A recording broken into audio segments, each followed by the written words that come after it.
ধরুন আপনি হঠাৎ করে ধনী হয়ে গেলেন, একটু দাঁড়ান। যদি এই অবস্থা হয় আপনার, তাহলে এই ভিডিওটা মনোযোগ দিয়ে শুনুন। আমি আপনাকে এমন কয়েকটা নিয়ম বলে দিব, যেটা যদি আপনি মান্য করেন তাহলে আপনার ধনীত্ব ঘুচবে না।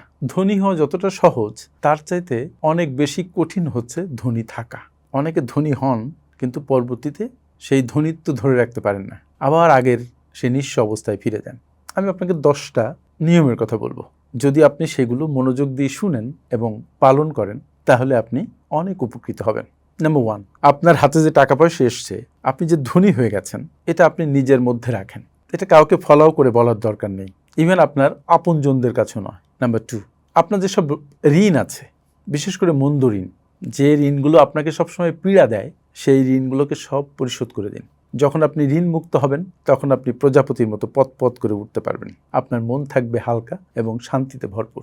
নাম্বার 3, টাকা আপনার হাতে আসার সাথে সাথেই খরচ করা শুরু করবেন না। একটু থামুন, পজ দিন, তারপরে খুব ভেবে চিনতে প্রয়োজনীয় জিনিসের পেছনে খরচ করুন। অপ্রয়োজনীয় খরচ এড়িয়ে চলুন।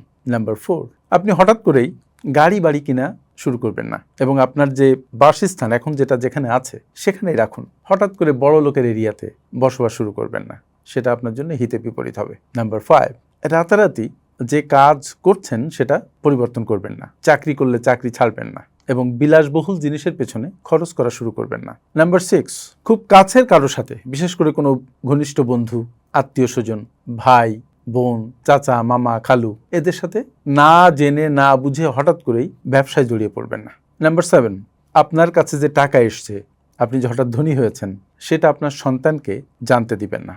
আপনার সন্তান বা পরিবারের অন্যরা জেনে গেলে আপনার উপরে বাড়তি চাপ তৈরি হবে, এবং তারা ততক্ষণ শান্তি পাবে না যতক্ষণ আপনার টাকাগুলো খরচ না হয়ে যায়।